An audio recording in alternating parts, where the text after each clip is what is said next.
Welcome to Skillheader's Master Business Accounting series. Get ready to elevate your MS Access programming skills to new heights. This session is your gateway to mastering the next level of development. We're incredibly grateful for your dedication, and together, we're turning this project into one of the most groundbreaking innovations yet. In this 11th part, we will build 4 tables related to Sales Invoice, Invoice Items, Waybill, and Transporters. We will not just create a simple invoice. It will be integrated with the orders to determine the partially invoiced or fully invoiced items. Please like, share, and comment. I will be waiting for your valuable feedback.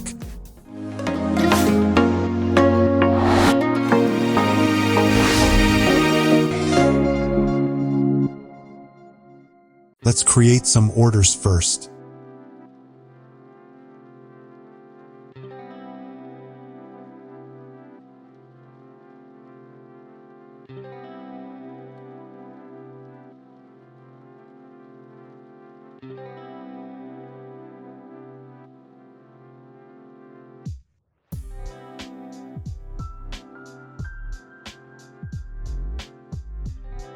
The invoice is our main focus today.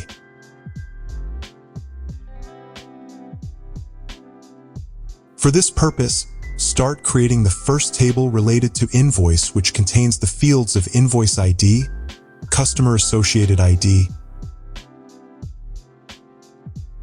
Order Associated ID, Invoice Date, Amount, Tax Amount,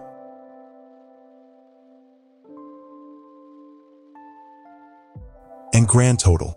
The Grand Total field should be a calculated field, so first, create a primary key and save the table with the name of invoice.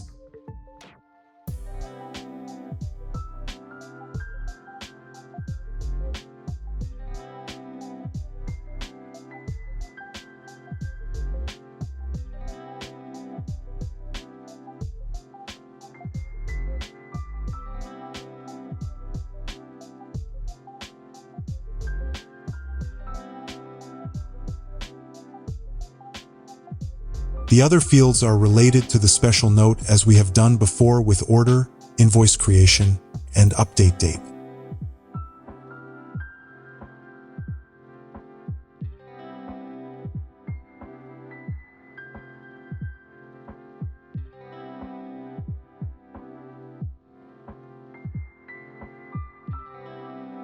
Create the second table related to invoice items, which contains Invoice Item ID, Invoice Associated ID, Order Items Associated ID,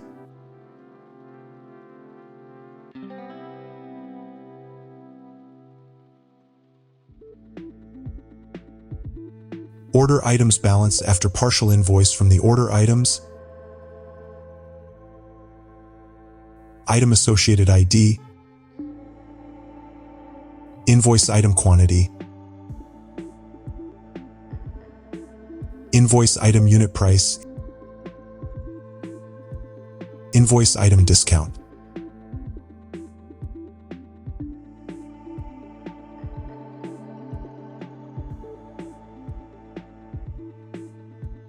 Assign a primary key and save the table first with the name of invoice items to create the calculated field related to invoice items total.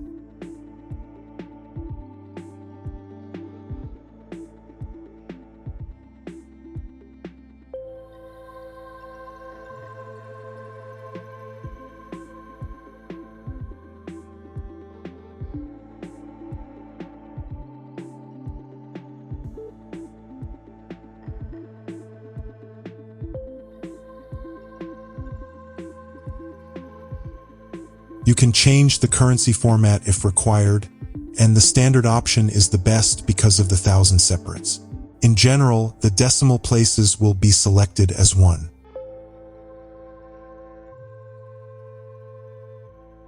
You can also change the currency format in the invoice table.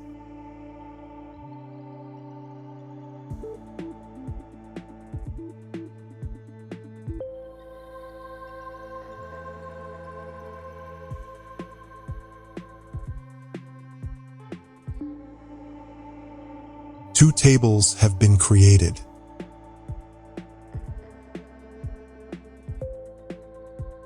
Move on to create the 3rd table related to Waybill. Don't be confused. A Waybill is a document prepared by the carrier of a shipment of goods that contains details of the transportation or shipment, route, and charges. In some countries, it is called a biltee, consignment note, or goods receipt. The table contains Waybill ID, transporter associated ID,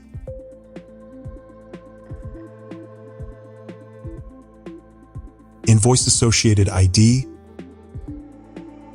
date, number,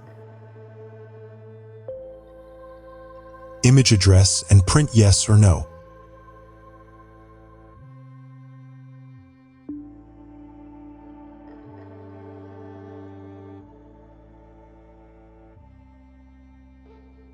Assign a primary key to the ID and save it with the name of Waybill.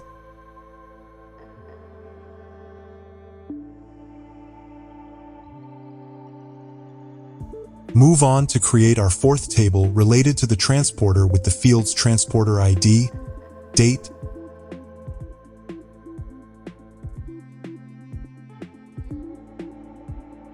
number,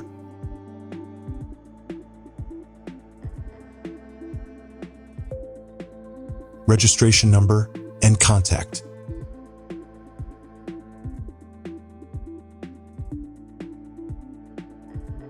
Assign a primary key to the transporter ID and save it with the name of the transporter.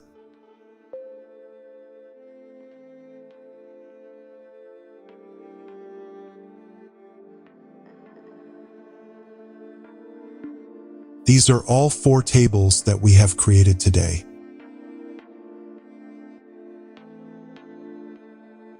Before proceeding further, add a field in the Order Items table related to item quantity invoiced.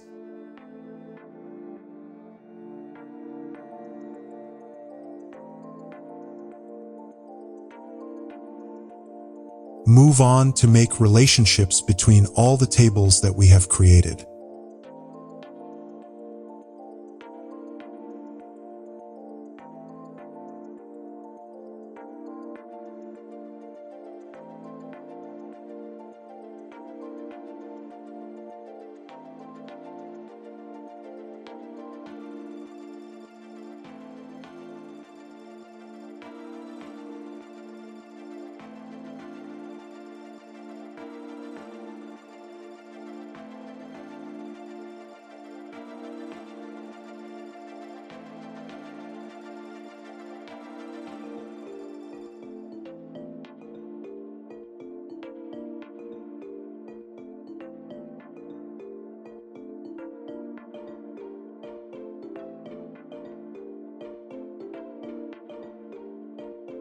I am verifying all the relationships.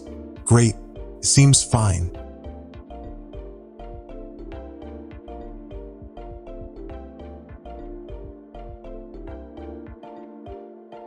It's time to create our main invoice form now.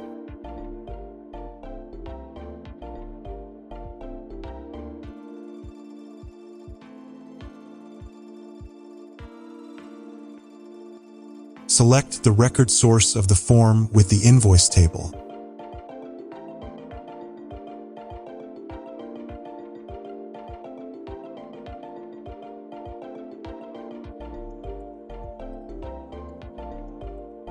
Create a combo box based on the values from the customer table so we can select the customer first.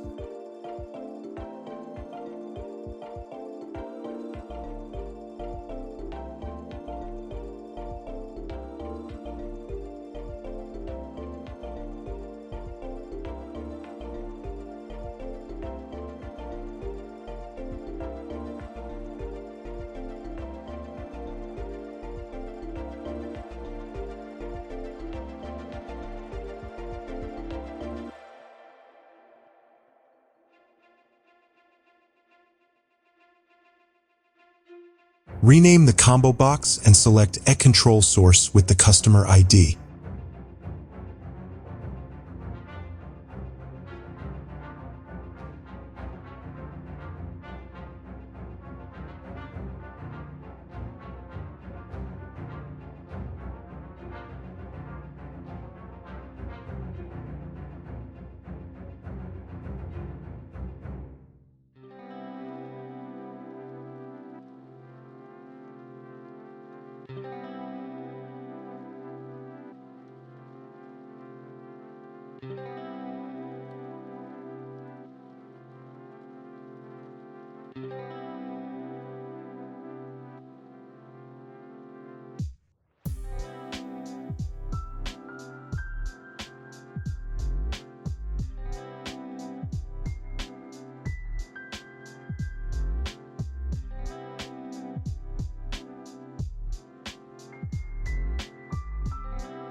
The form's control source property will be changed to a query to apply the selected customer criteria to the form.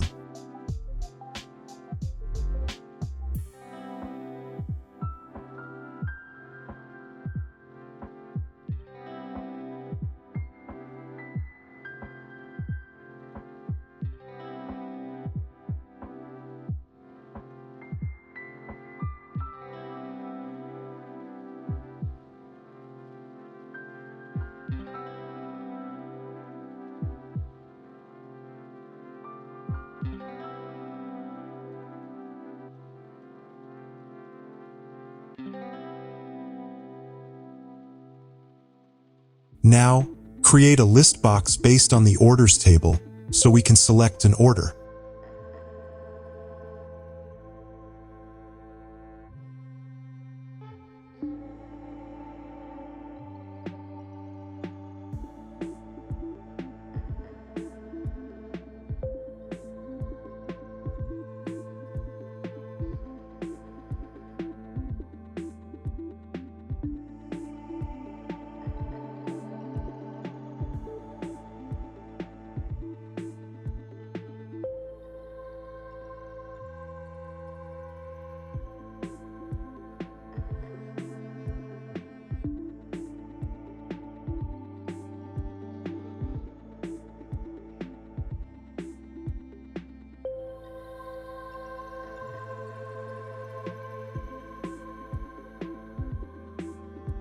Adjust the column width of the list box.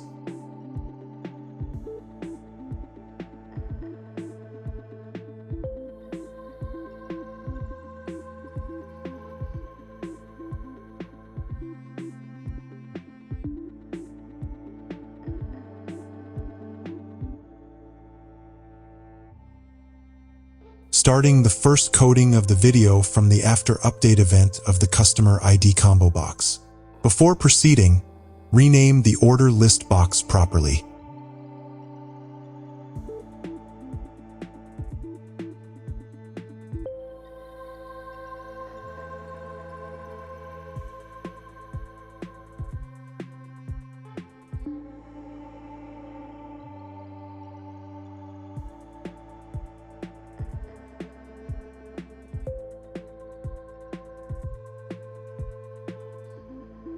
Hence, the customer was already selected.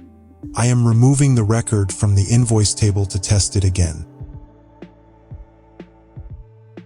Fine.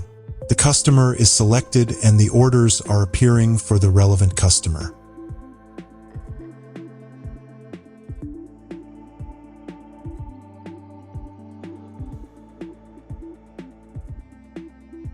To provide more detail about the order to select from the list box, you can select multiple relevant fields.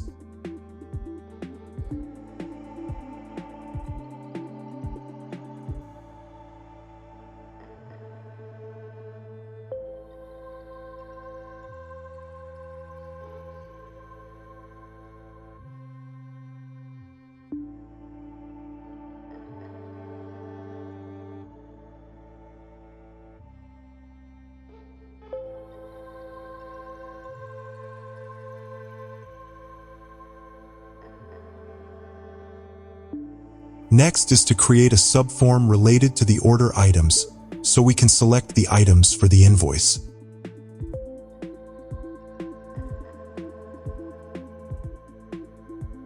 We will enter a criterion in the query, so there is no need to link any field right now.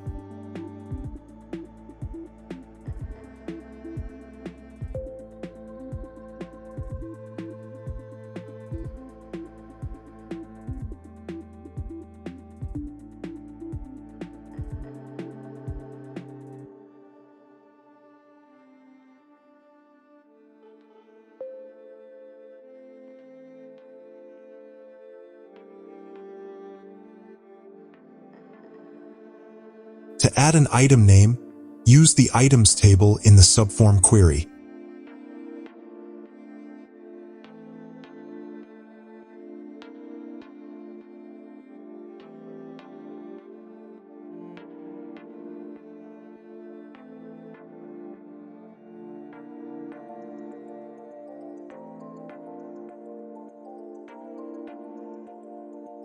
Remove the ID fields, change the form's layout to tabular, and adjust all the fields properly.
Change the default view of the form to continuous form.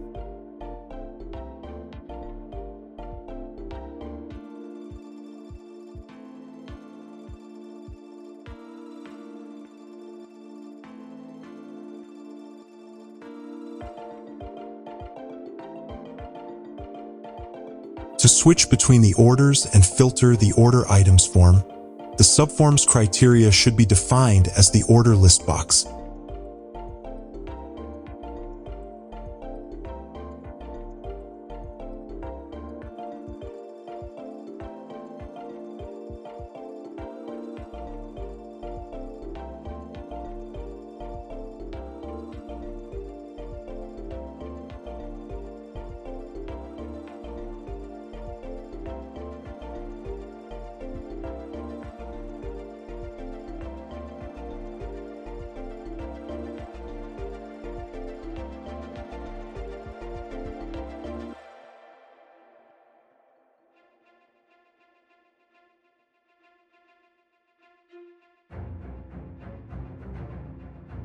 Very fine.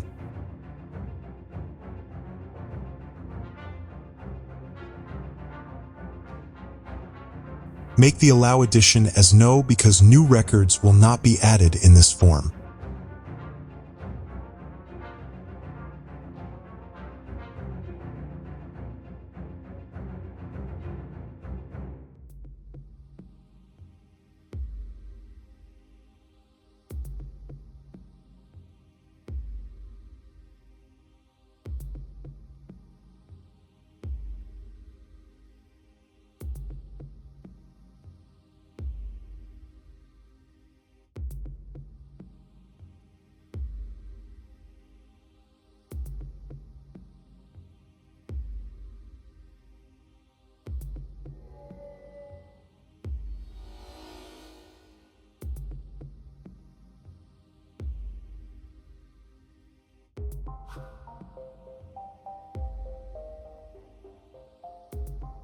Move on to create the second subform related to invoice items.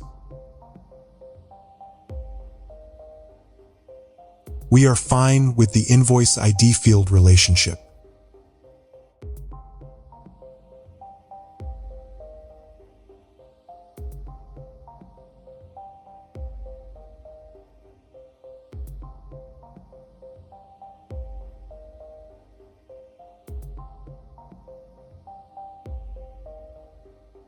Add item name in the query from the Items table, remove ID fields, add the item name, and arrange all the fields.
Time to create a button in the Order Items subform which will allow us to add the items from the order to the Invoice Items subform.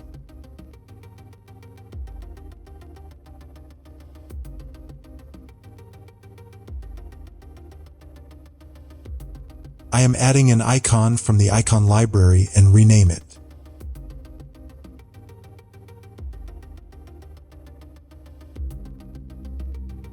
To make the button design the same as the previous, I am applying to use a format painter.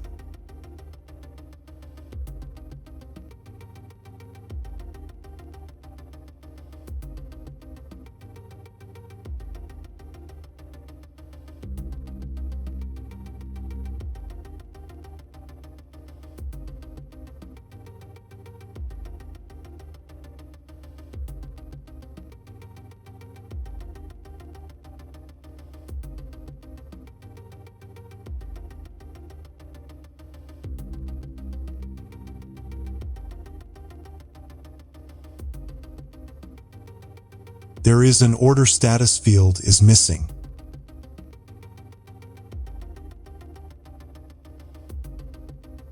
Let's add it to the orders item table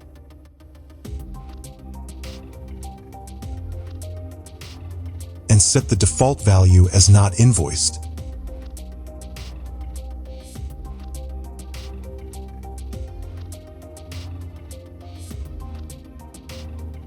Previous records are not filled with the default values, so enter the default values.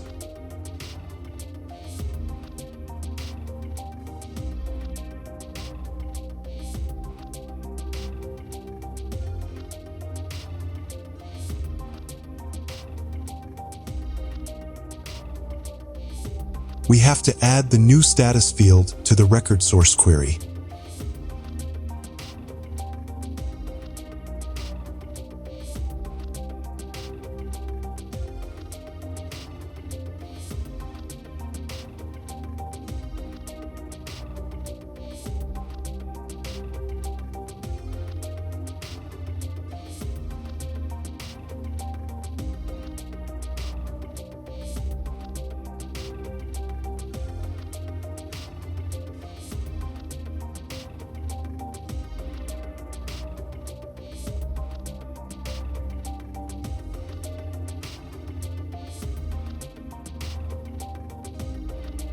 Move on to make this button functional to add the item from the order to the Invoice Items table.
Great work!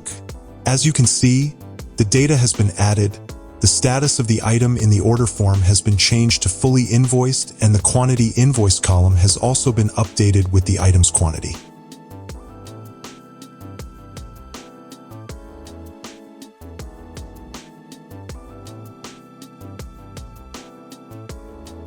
The fields other than quantity, price, and discount should be locked.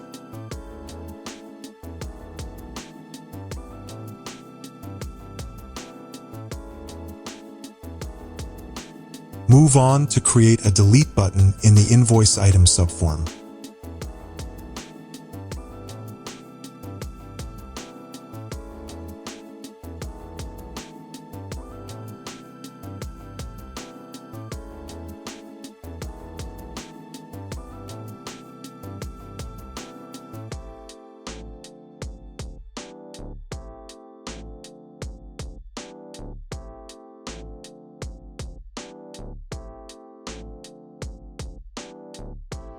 Have a cup of tea or coffee because this is not the end. This is the beginning of the most complex coding and interlinking structure of this series so far. We can add the item into the Invoice Item Table initially with the full quantity with changes in the status as fully invoiced, but what if it is partially invoiced? The remaining quantity should be changed in the order table and the status should be changed to partially invoiced. That is fine, but in the next invoice, the quantity should be added from the remaining items, and after all the items are invoiced, the status should change to fully invoiced. The same should go on for multiple invoices from one order item quantity.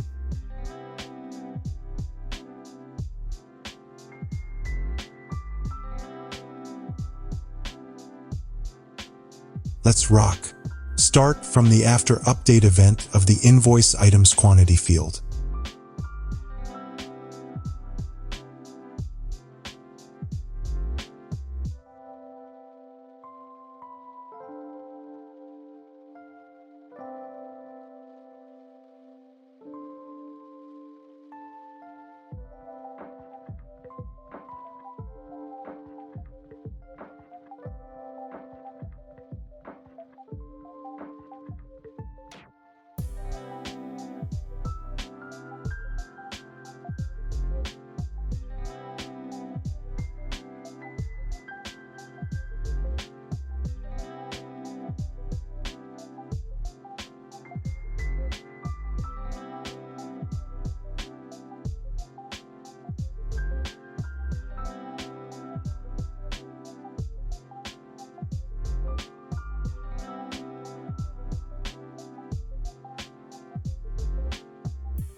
So far so good.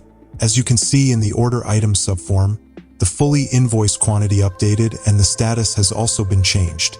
As the quantity is less, the remaining quantity is updated and the status has been changed to partially invoiced.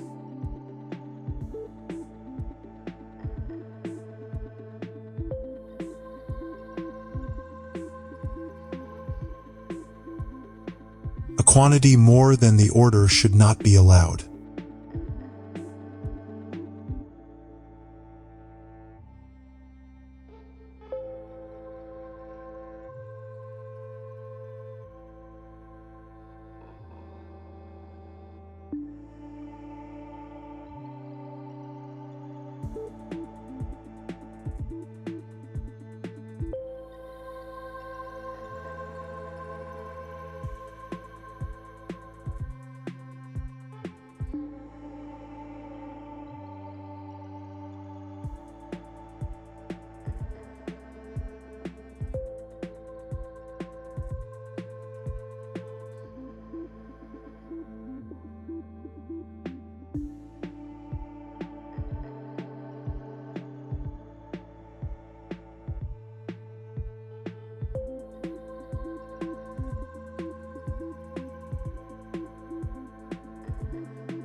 There are 10 items invoiced.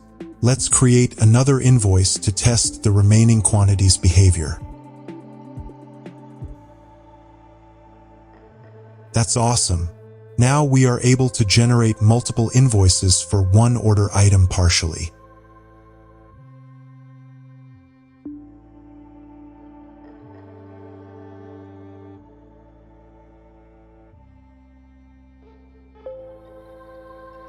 Let's make the delete button functional. It is also not an ordinary record deletion because the changes should have to be reverted in the order items table as well. Let's see how it can be possible. But before this, take a pause and comment with your thoughts about this project because we will raise it sky high.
I might do something wrong. Let me fix this.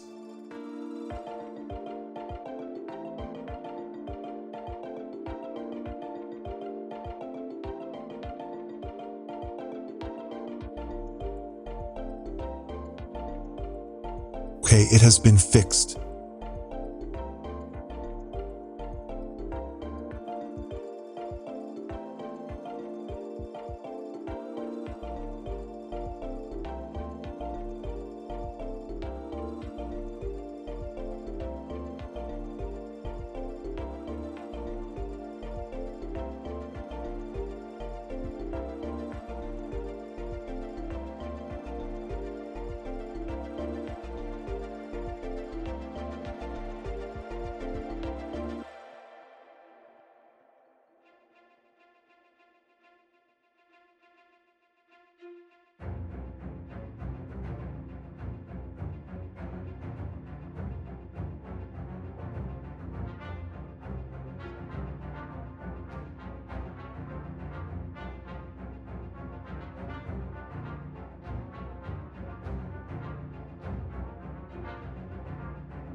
Everything seems fine.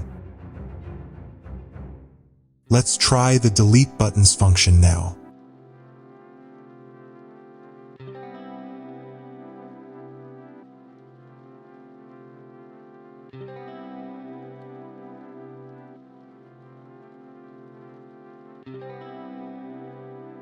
That is perfect. As you can see, the items have been removed. The status is as same as partially invoiced and the quantity invoiced is back to 10.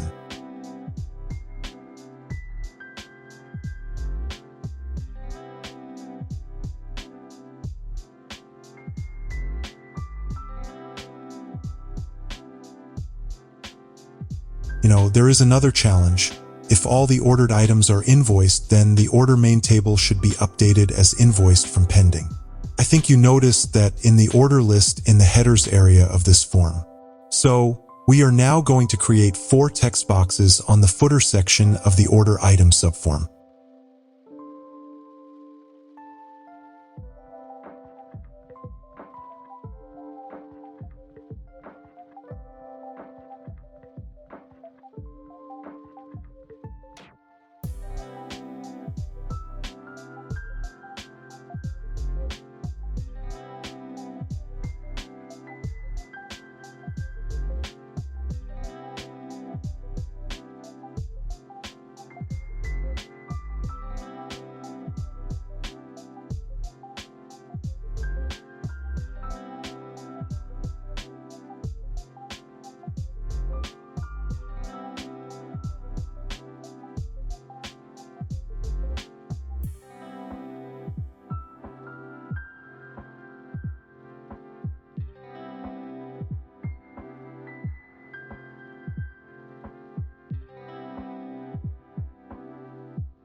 To determine whether all the items in the order are invoiced or not, create a text box that will be updated with the arguments.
Our next target is to disable or hide the text boxes in subforms and enable or unhide them after a contain action. Disabling the Order Items subform, disabling the Invoice Items subform, disabling the Orders List box, and hiding all the other text boxes.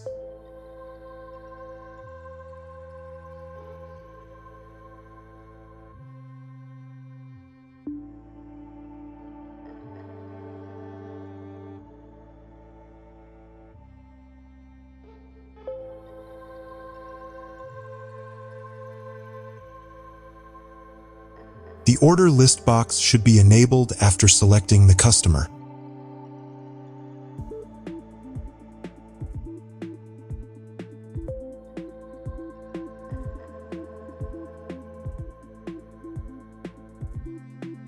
All the text boxes and subforms should be enabled or unhidden after selecting the order from the order list box.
Enable the second subform as well from the order list box selection.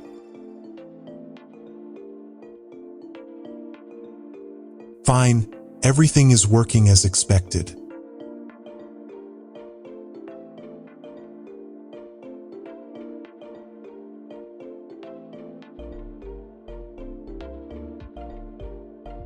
Next is to create a text box for total amount in the Invoice Items subform.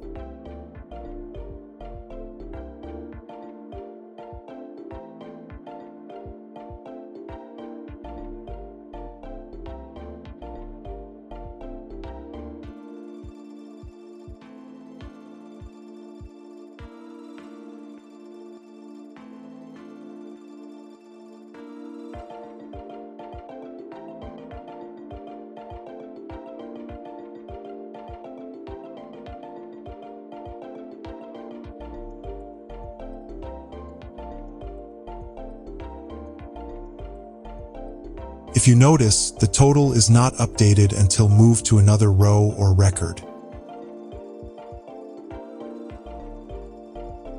Here is the solution for this to update each fields after update event.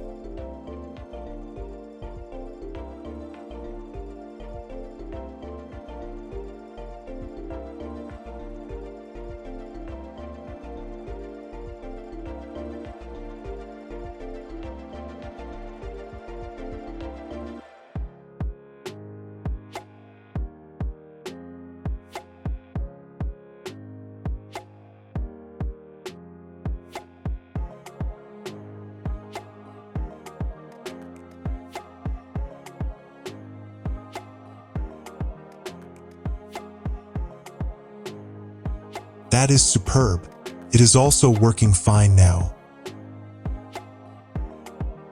We have tried each and every second of the video useful despite of any time-consuming and confusing elements.